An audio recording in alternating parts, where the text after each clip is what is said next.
안녕하십니까. 저는 요즘 이 관계성에 대한 이야기를 참 자세히 하고 있습니다. 가령 제가 참 제일 놀랐던 것은요, 제가 옛날에 이 배짱으로 삽시다 하는 책을 쓴 적이 있습니다. 그게 정확하게 82년도니까 우리 산업화가 막 한참 아주 진행이 잘 되고 있을 때 그때입니다. 아마 그때 같습니다.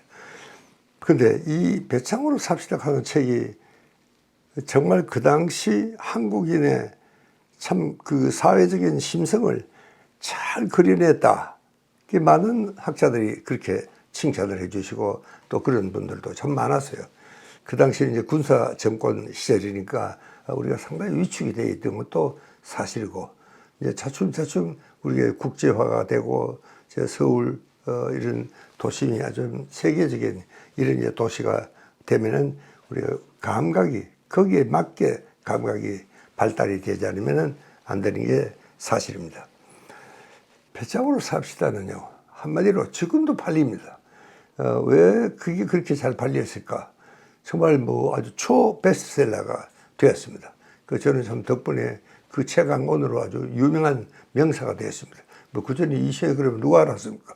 그러나 그날 이후로는 이세희가 상당히 아주 명사가 되고, 뭐 어디 온 것도 써달라 그러고, 강연 연사로 초청도 많이 받고, 아주 참 유명인이 됐죠. 자, 그런데 왜 그렇게 됐을까? 여러분, 그 배짱으로 삽시다 하는 책의 내용은요, 간단합니다. 정말 내가 도시인이면 도시인답게 살아라. 생활을 그렇게 해야 된다. 그러니까 도시인스러운 감각을 갖고 살아야 된다. 아주 간단한 메시지입니다. 근데 그게 잘 안 되는 겁니다.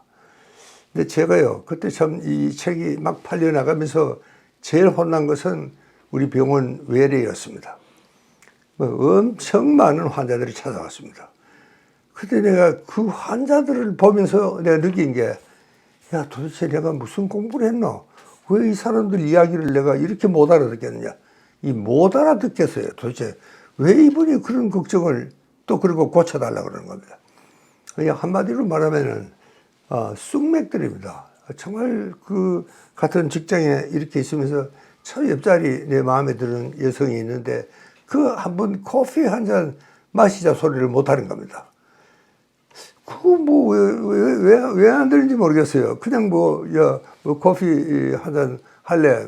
그리고 뭐 바쁘다 그러면 또 다음에 하지.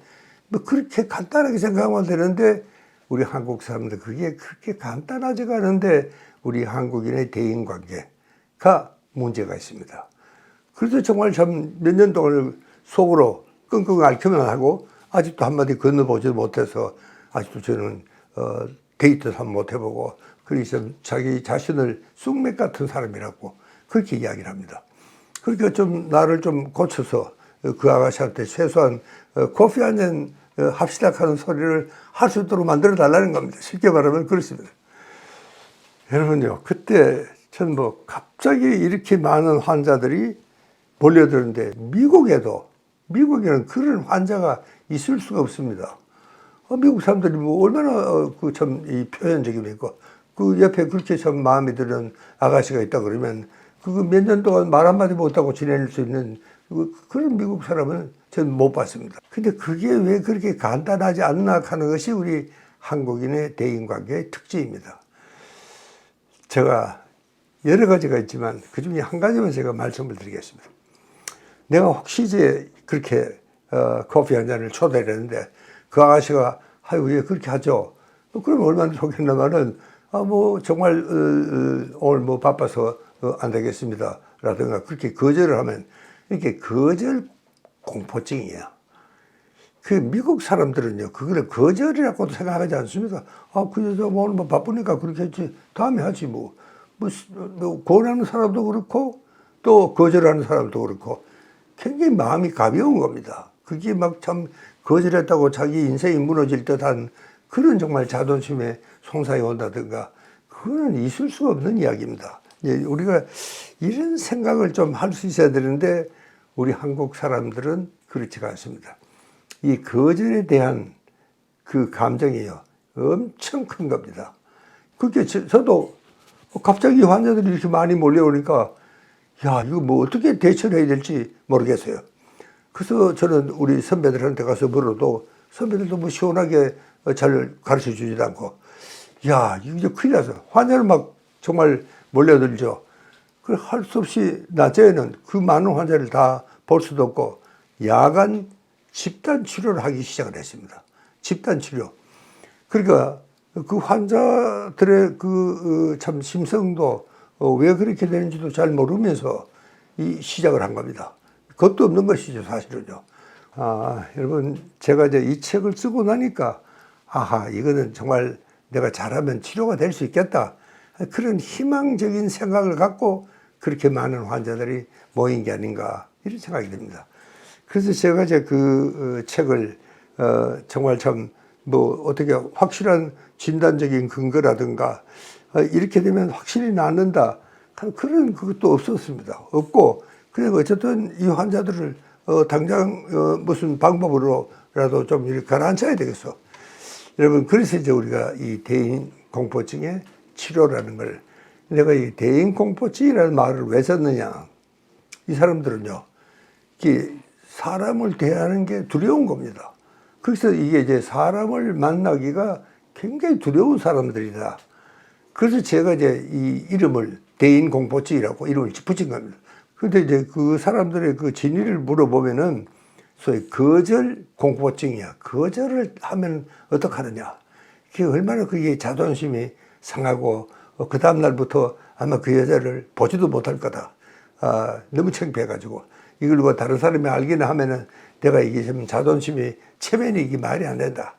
그렇게 하면 엄청 어렵게 생각을 하는 겁니다. 여러분들이 제가 이제 앞으로 하는 이야기를 들어보면은 야, 그거 참 아주 간단한 건데도 그게 굉장히 그렇게 효과가 있었구나. 하고 아마 좀 놀라는 그런, 저도 사실은 그 치료를 하면서요. 와, 정말 그 딱 말 한마디가 어떨 때는 뭐 완전히 그 환자의 전 인생을 바꿔놓은 그런 엄청난 일도 저는 경험을 했었습니다. 그래서 저한테는 이게 굉장히 중요한 경험이고 공부였습니다. 그러니까 미국에서는 못했지만 한국에 와서 한국 환자들로부터 배운 겁니다. 내가 오히려 의사가 한국 환자들로부터 배운 거를 내가 이제 조금 이제 정신과적인 체계를 세워가서 다듬어 간 겁니다. 참 이 대인공포증이라는 것이 뭐 그렇게 그 사람을 뭐 저 사람이 나를 때리기나 할까 그런 공포증은 아닙니다. 그런 공포증이 아니고 그 어떤 공포증이냐 제가 아까 이야기했죠. 거절 공포증입니다. 내가 거절을 당하면 어떡하느냐. 그게 굉장히 그 자존심이 상할 수도 있겠죠. 이제 그래서 이제 그게 이제 겁이 난다. 그런 이야기입니다. 그러니까 이제 이런 환자한테는 그럼 여러분 같으면 어떻게 치료를 하겠어요? 그래도 뭐 이야기해라 밑에 본줄 아니냐? 그렇게 간단하게 이야기해서 될 일 같으면 이 환자가 벌써 문제를 나름대로 해결을 했겠죠. 그러나 그렇게 이제 간단하지 않습니다. 그래가지고 하라 그래봐야 그게 되지가 않습니다. 다만 내가 다른 정신과 환자들의 이야기를 제가 병용을 해서 그렇게 해서 이 환자들을 치료해간 그런 경험을 제가 여러분과 함께 나누고자 합니다. 왜냐하면 아직도 우리 환자들 중에는 그런 이야기를 하는 사람이 많습니다. 그래서 제가 이 참 인간관계에 대한 이야기를 중심으로 제가 좀 이야기를 하고 있습니다. 감사합니다.